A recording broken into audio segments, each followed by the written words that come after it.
buenas tardes, mi nombre es Andrea y en esta tarde voy a mencionar los puntos de auscultación que vamos a encontrar en nuestro paciente.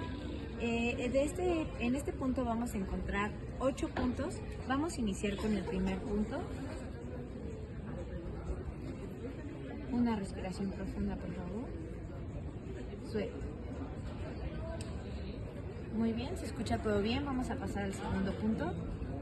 Respiración profunda. Suelte. De igual manera, se encuentra todo bien.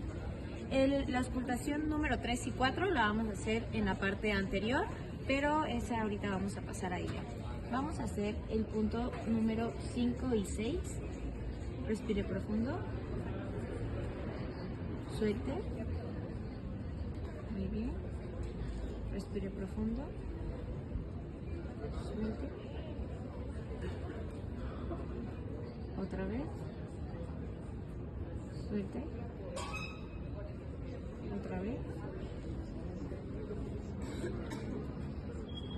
¿Se escuchó todo bien? Vamos a pasar a los dos últimos puntos de la parte posterior, que es el 9 y el 10. Respire profundo. Suelte. Otra vez. Suelte. Muy bien, en la parte posterior se ha escuchado todo muy bien. Ahora vamos a pasar a la parte anterior de la parte de la auscultación.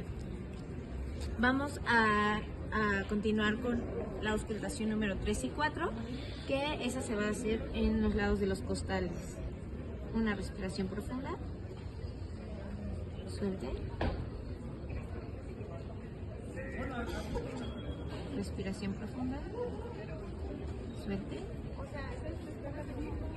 Muy bien. Respiración profunda. Suelte. Otra vez. Suelte. Vamos a ir con los últimos 4 puntos. Respiración profunda. Respiración profunda. Suelte. Muy bien. Respiración profunda. Suelte. Respiración profunda.